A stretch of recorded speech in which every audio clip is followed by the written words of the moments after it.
आज के हमारे इस वीडियो में हम third kind of noun that means collective noun के बारे में पढ़ेंगे। इससे पहले हमने काइंड्स ऑफ नाउन में कॉमन और प्रॉपर नाउन को काफ़ी अच्छे से समझ चुके हैं। तो आज third kind of noun that means collective noun के बारे में हम पढ़ेंगे। इसको हिंदी में हम समूहवाचक संज्ञा भी कह सकते हैं। समूहवाचक संज्ञा, ऐसा क्यों? क्योंकि यहाँ पे कलेक्टिव के नाम से ही क्लियर होता है। कलेक्शन का मतलब होता है एक समूह, ग्रुप।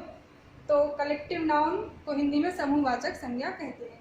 देखिए, जब एक ही कैटेगरी के या एक ही क्लास के बहुत सारे नाउन्स होते हैं जिनको हम एक ग्रुप से या किसी एक स्पेसिफिक आइडेंटिफिकेशन के साथ उसको कहते हैं या बोलते हैं, तब वहाँ कलेक्टिव नाउन का यूज़ किया जाता है।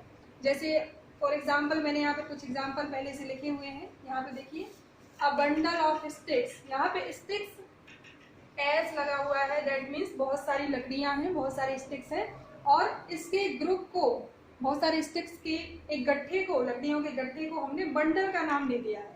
तो बंडल सुनने से क्लियर होता है कि बहुत सारी लकड़ियां उस बंडल में होंगी। दूसरी चीज, ये जो कलेक्टिव नाउन होता है वो सिंगुलर नाउन माना जाता है, उसको हम एक वचन संज्ञा कहते हैं। यहाँ देखिए, स्टार्स, बहुत सारे stars, a galaxy of stars, बहुत सारे स्टार्स के ग्रुप को गैलेक्सी के नाम से जानते हैं। अ क्राउड ऑफ पीपल, बहुत सारे लोगों का समूह या भीड़।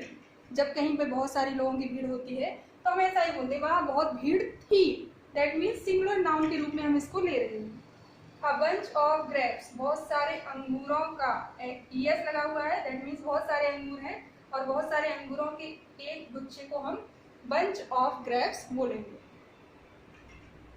A bunch of keys, चाबियों का एक गुच्छा। आर्मी ऑफ सोल्जर्स, बहुत सारे सैनिकों का एक दल, आर्मी, सेना जिसको कहते हैं। तो बहुत सारे सिपाहियों के ग्रुप को हम बोल देंगे कि सेना या दल। ऐसे हजारों एग्जाम्पल्स हैं कलेक्टिव नाउन की, जिसको पढ़ने से bundle, Galaxy, crowd, bunch, class of students, बहुत सारे विद्यार्थियों की एक कक्षा या क्लास, तो पता चलता है कि एक से ज़्यादा स्टूडेंट्स इस क्लास में होंगे। तो कलेक्टिव नाउन को शॉर्ट में हम समझें तो collection of noun, but similar class of nouns. बहुत सारे नाउन्स की जो सिमिलर क्लास होगी, एक जैसे वर्ग के यदि नाउन होंगे, एक ही प्रजाति की, जिनको सुनने से पता चलेगा कि यहाँ एक जैसे ही सारे नाउन हैं और उनका एक ग्रुप है जिसको एक स्पेशल नेम दे दिया गया है, तो वो कलेक्टिव नाउन कहलाएंगे। तो स्टूडेंट्स, आपको बहुत सारे एग्जाम्पल्स पढ़ने हैं, तब आपको कलेक्टिव नाउन बहुत अच्छे से समझ में आ जाएगा। आई होप आपने यहाँ पे बहुत अच्छे से समझा होगा। नेक्स्ट वीडियो में हम मटेरियल नाउन के बारे में चर्चा करेंगे। आज हमारी ग्रामर क्लास में हम fourth kind of noun, material noun के बारे में चर्चा करेंगे। तो मटेरियल नाउन को यदि हम ध्यान से देखें तो मटेरियल मीन्स होता है कोई पदार्थ या कोई सब्सटेंस, कोई लिक्विड या कोई द्रव्य, या उसको हम बोल सकते हैं कच्चा माल, जो कोई वस्तु के रूप में नहीं है हमारे पास, उससे फिर अन्य चीज़ों का हम निर्माण कर सकते हैं, कंस्ट्रक्शन कर सकते हैं, मैन्युफैक्चर कर सकते हैं, तब वह जाके प्रॉपर या कॉमन नाउन बनेगा। तो यहाँ पे हम मटेरियल नाउन को डिटेल में समझें। इसकी डेफिनेशन पे थोड़ा सा ध्यान दें तो, a substance used as ingredients for making things, मतलब वह तत्व या वह पदार्थ या वह चीज़ जिसको हम इंग्रेडिएंट्स समझते हैं ना, जब कोई चीज़ हम बनाते हैं वो किसी प्रकार की हो सकती है, खाने की या कोई भी चीज़ का जब हम निर्माण करते हैं तो उसमें कुछ ना कुछ सामान यूज़ होता है, कुछ चीज़ें यूज़ होती हैं, तब जाके वो चीज़ का निर्माण होता है।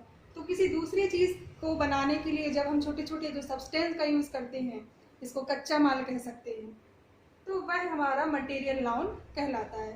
थोड़ा सा ऐसे समझे, ऐसे रोड वगैरह का कंस्ट्रक्शन होता है, सड़क का निर्माण होता है, तो उसमें बहुत सारी चीज़ें लगती हैं, है ना, रेत लगती है, सीमेंट लगता है, टावर लगता है, या अन्य कई चीज़ें लगती हैं। कोई मकान जब बनता है तो भी उसमें मिट्टी, बालू, सीमेंट, वाटर, ऐसी कई सारी चीज़ें लगती हैं। तो ये सारी चीज़ें मटेरियल नाउन मतलब कच्चा माल की कैटेगरी में आ जाती हैं।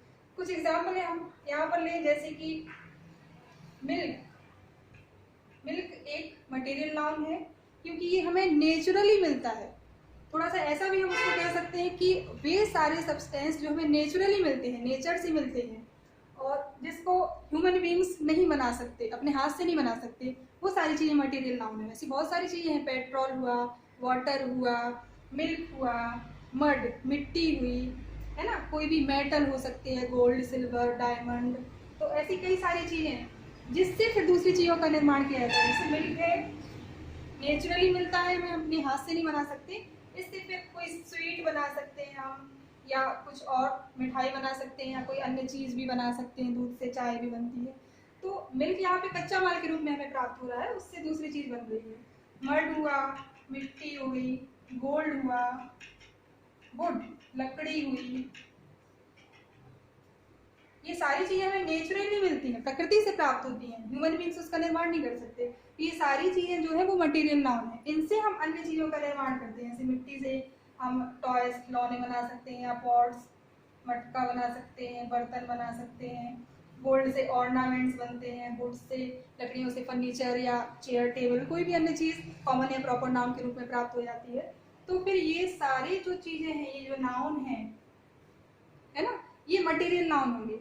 अच्छा, एक चीज़ और, मटेरियल नाउन जो है उनके पहले कभी आर्टिकल, मतलब ए, एन या दा का यूज हम नहीं कर सकते, क्योंकि उनको ऐसा नहीं बोल सकते ना कि एक दूध, एक मिट्टी, एक सोना, एक लकड़ी, इस तरीके से नहीं बोल सकते हम।